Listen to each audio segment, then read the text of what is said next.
G'day, Tragic here, and welcome to the last turn, or the last video of Mansions of Madness. We're going to sum this all up in this one video, because basically if we complete this turn and we don't die, we should be able to win next turn before the next Mythos, so I'll do it all in one video. But it's been a pretty interesting game. It looked incredibly bad in the middle of the game, and then we kind of got it back under control. We've discovered some various things. Here we found all the information about the lineage of the Marsh family and how a lot of their ancestors come from the sea, so to speak. Right? We also found the hideous statue here. I can't remember where the other evidence was, but we found another piece of evidence that was talking about how they were bringing artifacts from the ocean into the town, and that's what started all the weird stuff happening. And then there was the missing persons report that talked about how people were disappearing, into the ocean and then coming back changed and everything. So basically the Marsh family is the problem, and we've got all the information on that. Meanwhile, there was a investigation by the FBI into the missing persons, the people the Marshes were kidnapping and sending off to Dagon, right? And the townspeople murdered the agent's buddy, right? I think they buried him in a boat over here or something, like he was hidden somewhere. And he's still trying to find information, and we're now trying to escape with all the information on the Marsh family. But that's basically the story of this scenario. The Marsh family have been tainted by the sea on one of their fishing trips and have slowly been converting the population and then bringing these ancient artifacts, which we actually own one, we picked it up from their shop, and the whole town's being mutated. But the thing's completely gone crazy now. Like, we've got 2 riots in the town, we've got monsters coming out of the sea. Last turn the sky opened up, big hole in the sky, and it was actually really, really cool because the big hole opened in the sky, and we got like a type of mild shock on one of our heroes because they looked up and went, "Oh my god, what is that?" And then the closer they looked at, they saw all the eldritch beasts, tentacles coming through the hole in the sky, and then they went into deep shock. I thought it was a very thematic, there's a great theme in this game. Anyway, so now we've got to get out of here. Now, I didn't count on this, but not only do we have to get to the boat, we have to get inside the cabin and then talk to him. Okay, so she can go 1, 2, and she's on the boat, but she needs to go into the cabin and then activate that. So she's actually 1 action, 2 action just to get in there. So we've got at least 1 more turn. Everyone else can get onto the boat. So what we are now is trying to work out how best to do this. We've got 2 options. We can either just run for it, or we can kind of, shoot our way backwards trying to kill these monsters, which will delay us. But I think it won't actually delay us enough for it to be an issue.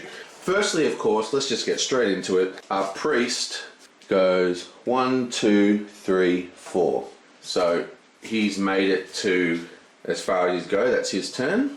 Okay, so this guy's going to move 2 spaces. 1, 2. So we need to get everybody out of that space. So what I'm going to do, I'm now going to activate Carlson. And Carlson is going to shoot at this monster using the Tommy gun. Okay, so let's load it up. We're shooting at the first one, not the one with the green symbol. We are attacking with a firearm. The Tommy gun is a firearm. You face off against your foe, silently willing it to make a move. As soon as you sense motion, you draw your weapon. 2 observation, excellent, because he's got 5 observation. If you pass, your weapon is up and firing before the enemy can react. The monster suffers damage equal to the weapon's damage. If you fail, the maneuver takes longer than you had hoped for, and the figure leaps from your line of fire. He has an observation of 5, and we only need 2 successes. Come on, you can do this. Bam, okay. 2 successes just. And the Tommy gun does 4 damage. 1, 2, 3, 4. Nice. He is going to just attack it a second time. So we're going to do another attack using the firearm. Your hands shake as adrenaline pumps through your veins. You open fire despite the difficulty. 2 agility. If you pass, your marksmanship overcomes your uncooperative limbs. The monster suffers damage equal to the weapon's damage. If you fail, the shaking proves too much as your shots veer widely off course. Okay, so this roll isn't nearly as good. His agility is 4. It's actually still pretty good. So we need 2 successes. Come on, you bam! Okay, so we don't get any successes, but the Tommy gun has an ability. Actually, what I'm going to do, a guy on the YouTube channel just pointed out to me when I was reading the comments before I started this video that I keep forgetting to use her ability. So I'm going to use it right now, which her ability allows once per round, an investigator with range may convert investigation to a success. Boom. So he now gets 2 successes. 1, 2, 3, 4. Confirm. And the deep one is dead. Oh god, I killed the wrong deep one. That is the green one I was supposed to be shooting at. Damn it. Oh well, I'm just going to kill it anyway. Go application. Whatever. Now, Carlson is going to go 1, 2, and then use his special ability to give... Actually, no, he's going to go... Let's do Rita first. Oh, Rita has to activate him.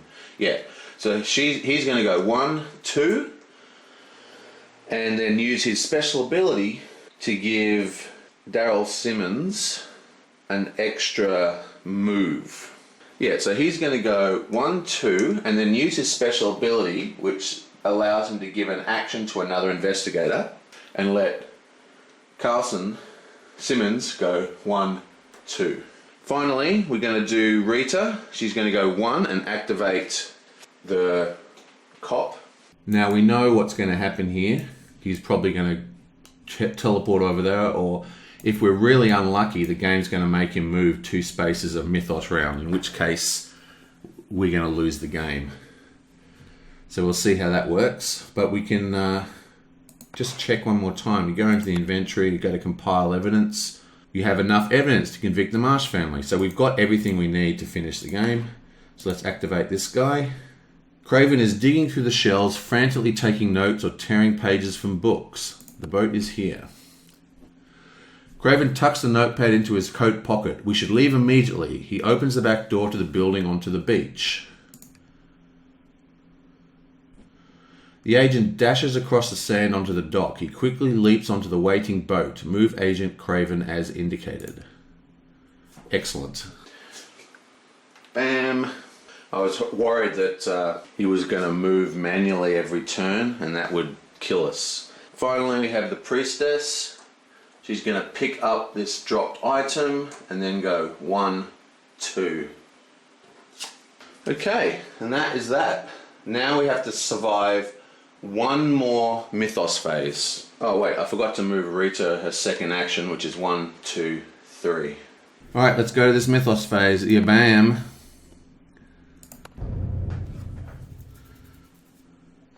The fire spreads out of control. Place a fire, blah blah blah. We'll just keep placing the fire around the corner. Okay, bam. With a stabbing pain in your chest, your lungs become feeble sacs, crushed by the body surrounding them. Oh God.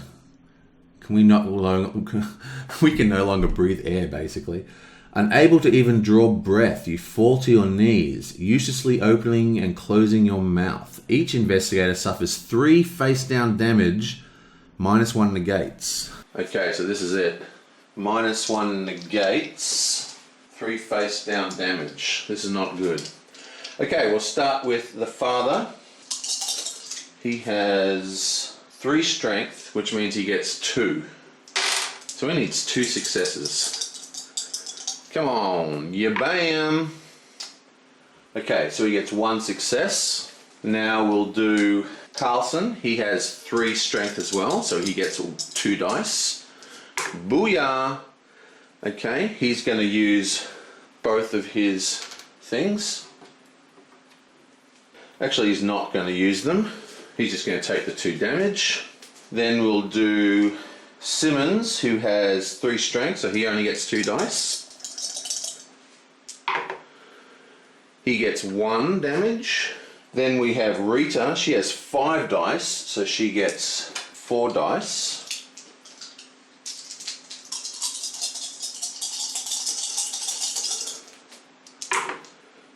She gets 3 negated, so she gets no damage. Excellent. Then we have the sister, and she gets 2 dice because she has 3 strength. And she gets 2, so she gets 1 damage. Okay, so my dyslexia read that all wrong, but I'm pretty sure I'm going to apply this correctly. Remember, it's face down. So we get 2 damage, we get 3 damage. Oh, that's going to place him... Oh no, he has 8 damage. How much damage has he got? Is that how many damage he's got or how much he's got left? 1, 2, 3, 4. Oh no. Someone keeps moving my dice. One of my friends keeps coming in and moving my dice. It's really annoying me. Or maybe the cat's knocking them or something. I don't know what's going on. Anyway, so he can survive that. We're not going to use his things. She got 1 damage. She got no damage, and he got 2 damage. So that takes him to 3 left. This takes him to 1 left. This takes him, it's kind of just at a camera shot. This takes him to, he's only got 2, 3, 4. This is with 4. He gets none, and she gets 1, which takes her to 1, 2, 3, 4. Leaves her with 2 left. I did a bit of a huge error there, which is why it's a good idea for me to edit the turns before I do the next one. Luckily I did. These 2 are face-up damage that he's got, right? So he gained 3 damage, so the top 3, 1, 2, 3. And he had 1, 2, 3, 4. Broken leg, broken arm, yeah. 5, 6. Which meant that he had 2 damage left, so the dice was right. Okay? Now, he's going to get 1 damage no matter what. But what we're going to do to fix this is we're going to just use the 2 thingos to convert both his investigations into successes. And then I'll just give these a quick... And then we'll pick one of these, and we'll take one of these. And that gets put face down. Yoink! And it leaves him with 1 left. Okay, excellent. Click. The mob begins closing in on the main dock. Soon they will be upon it, and you'll be too late to escape. One of the townsfolk who seems to be leading the mob steps out to hunt you himself. Spawn the Child of Dagon in the Innsmouth mob space. Okay, the Child of Dagon, particularly nasty. Looking anyway, he has no special abilities. Even less human than its fellows, this creature's fish-like stare and clammy skin hint at its ancestry. The game didn't say which Innsmouth mob space, but luckily they're both in the same spot. The Innsmouth mob moves 2 spaces towards the pier. This is the original mob with the 96 health.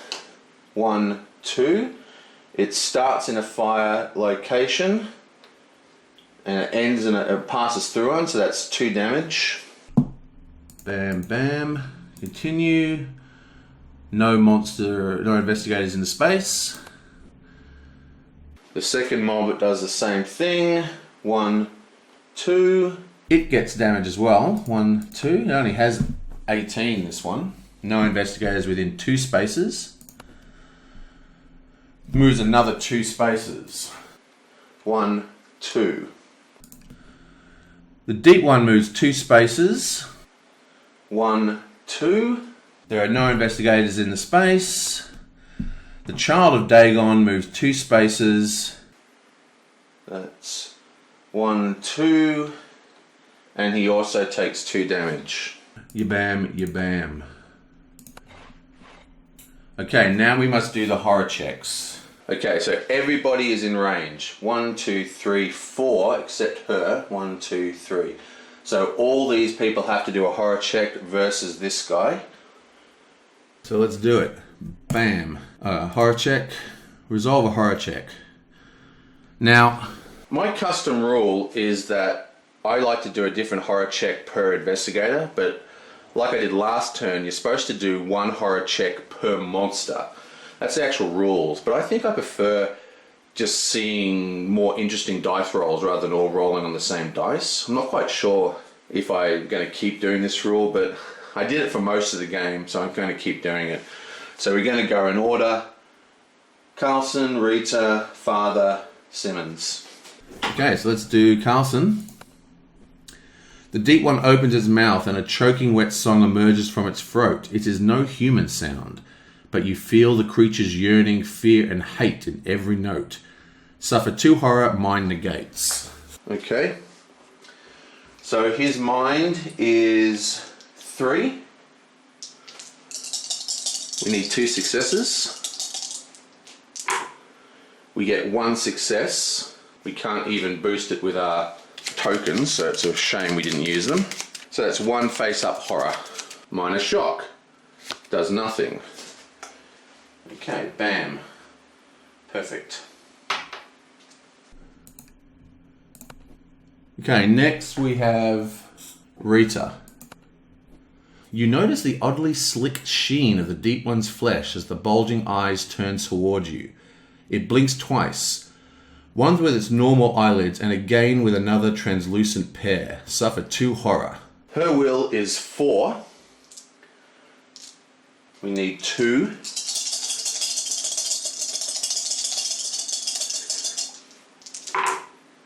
Bam. Okay, so she gets 1 success, but she's going to spend her clue.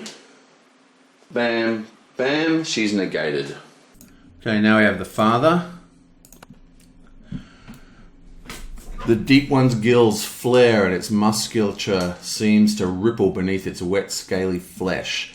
It begins to slam and claw at the ground in fury. Suffer 2 horror, mind negates. Okay, his mind is a nice healthy 5. So come on. We need 2 successes. You can do this. Okay, he gets 1, 2 successes. Excellent. Okay, and finally we have Simmons. The deep one's throat movements and mannerisms are subtly terribly human. Suffer 2 horror, mind plus 1 negates. Okay, so his will is actually 3, but it's plus 1, so he gets 4 dice. We need 2 successes. If he gets one horror, he's going to go insane. So let's hope he doesn't, eh? Okay, 2 successes. He's got no clues. He's got no way of improving it. We're going to need a natural 2. Come on. Okay, so that's a complete miss. So that's the final straw. You can't take any more. Now, in his case, it's face-up horror as well. Bam. Yoink. Dementia. You turn away, already feeling the fog of memory clouding your mind. It is a mercy, truly. Discard 1 clue, then flip this card face down.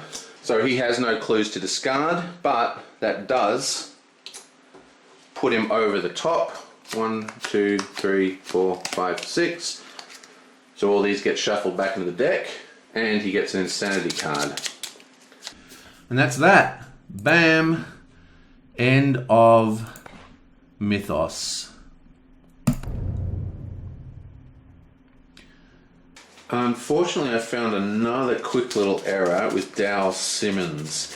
Basically, he actually received 2 face-up horror and then went insane, not 1 horror. Because I was so focused on him only having one horror to go before he went insane, I forgot to do his second horror.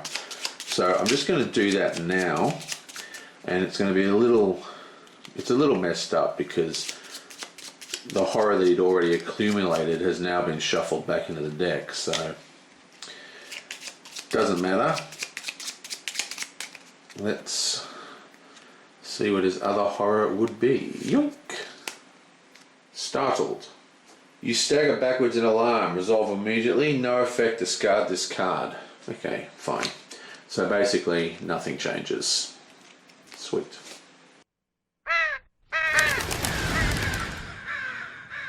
Right, so we're going to go straight to the next turn. It's going to be a very, very quick, simple turn. We're going to go 1 into there. We're going to go 1, 2, 3 into there. We're going to go 1, 2, 3, 4 into there. We're going to go 1, 2, 3, 4 into there. 1, 2, 3, 4. So we're all hiding in there.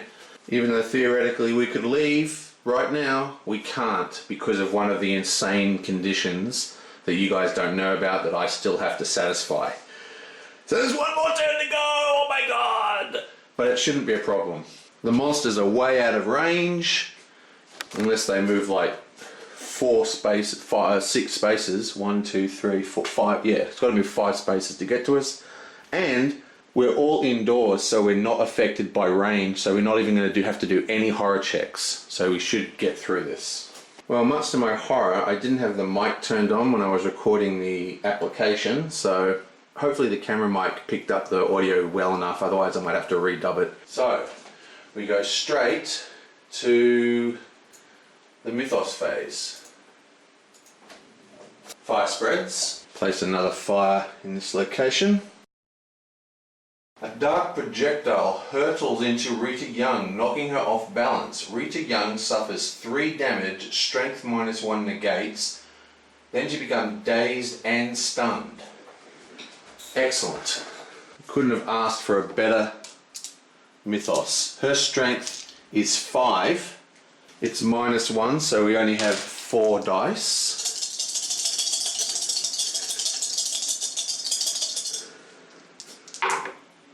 She gets 3 successes. Excellent.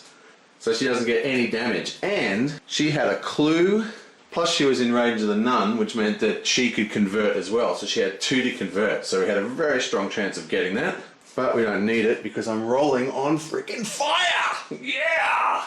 She does become dazed as stunned, you know, as you do when you have a fireball thrown in your face or some kind of eldritch light coming from the great beyond. Continue. Okay, now we just do this. I'll try and do this quickly. Innsmouth mob but moves twice. 1, 2. That gives him 1 damage. Click. No investigators. Spawn a child of the goat. Spawn a child of the goat is one of my favourite monsters from Arkham Horror. From one of my favourite expansions in Arkham Horror. To all appearances, the children of the goat are ordinary people. It's their appetites and devotion that the aberration lies. Okay, so that spawns. Splonk. Okay, continue. The right moves 2 spaces to be in space with as many investigators as possible, and there's no one in range. Then the right moves 2 more spaces. So the right chases us 1, 2, 1, 2, right to the dock. Child of Dagon moves 2 spaces. 1, 2. Cannot move to be adjacent. And then it moves 2 more spaces. 1, 2. Deep One moves 2 spaces. 1, 2. No investigators in the space. Yonk. And finally, the Child of the Goat moves 2 spaces. 1, 2. They're fully chasing us down. That's pretty awesome. No investigators in space.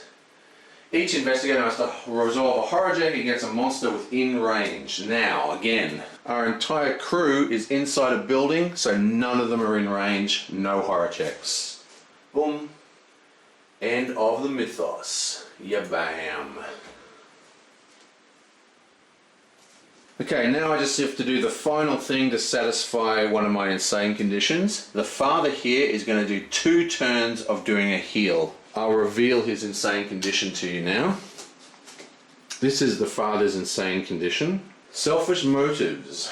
You do not trust your friends, and you sure as hell will not sacrifice yourself for them. You do not win the game as normal. Instead, you win only if the investigation is complete and you are not wounded. Otherwise, you lose the game. When you gain this card, if you are wounded, discard this card and gain a different insane condition. And we didn't have a different insane condition. Now, the Flesh Ward.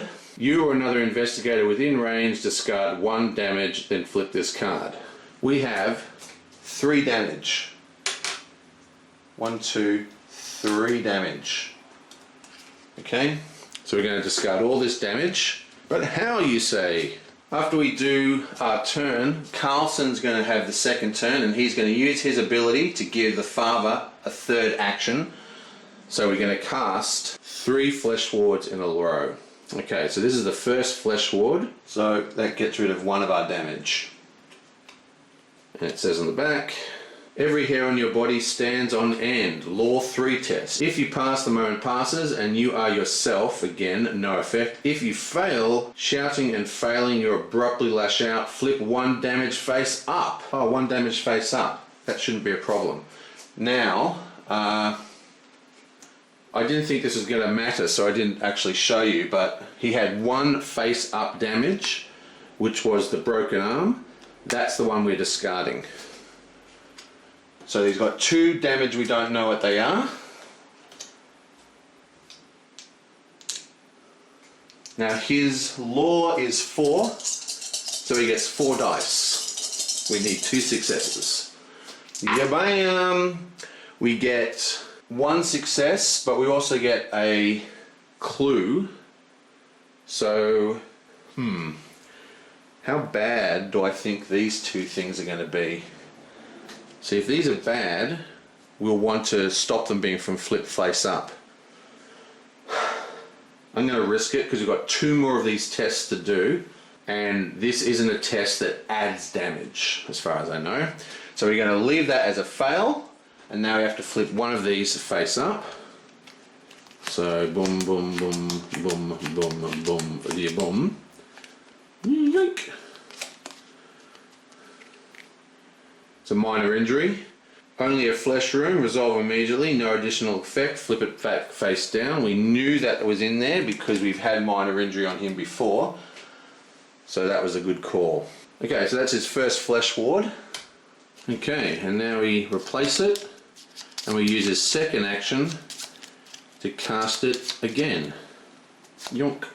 Okay, this one says, you become aware of every facet of your body and those of your companions. 2 law tests. If you pass, you see a solution for a malady. You or another investigator within range flip 1 damage face down. If you fail, you scream in revulsion, suffer 1 face down horror. Okay, so again, this is... First you have to discard a face down horror because of that spell. Now I'd like to keep the minor, but unfortunately you can't choose your face down horror, it's random. So that's gone. And we have 4 law, we need 2 successes, and it doesn't matter if we win this or not, we don't care. Boom, and we don't, so we're going to save the ability, the priestess's ability for the 3rd one. But he does suffer 1 face down horror. He was very beaten up. Okay, yoink. Okay, so that's that. And now, theoretically this one should be back in the deck, but I don't care. I'm just gonna draw from what's left. Yoink. And this one says, you feel an unsettling presence pass into your body. It's a 2 law check again. If you pass, you drive out the magic, no effect. If you fail, your flesh ripples and twitches of its own accord. The affected investigator suffers 1 face down horror. Okay, Flesh Ward and the 3rd horror. Bam. Now, Again, this doesn't actually matter if we win or lose this, but we have a spare ability now, so we may as well use it if we can. We have a success, but we also have the priestess, yonk, 2 successes, so that's a pass. Okay, so he's back up to 6 damage, and he gets, let's try this one, yonk, 1 spell back. Okay, so that was pretty awesome. They basically hobbled on and they had to do a quick triage while the mob was running down the corridor at us. Otherwise, he would have died on the boat. And finally, for our second action, Carlson, because his first action was giving a third action to the father, is going to activate the captain. Okay, and against all odds, bam. Innsmouth is not safe after dark. We need to leave. Is everyone here? I do not want to stay docked longer than I need to. Get us out of here. Bam. The captain throws the throttle down and the engine roars as the boat pulls away from the dock. You glance over the evidence you have gathered, hoping it will be enough to condemn the Mars family. Each investigator not in the houseboat or cabin is eliminated. The investigation is complete. So let's just reveal the other insanities. You're not insane. You're not insane. You're insane. Oh no, you are insane. Shunk. Okay, so this is Rita. She is insane, and her one says, spread the truth. No one believes you, but you have seen it. The truth is out there. You do not win the game as normal. Instead, you win only if the investigation is complete and you have 2 or more evidence unique items. Otherwise you lose.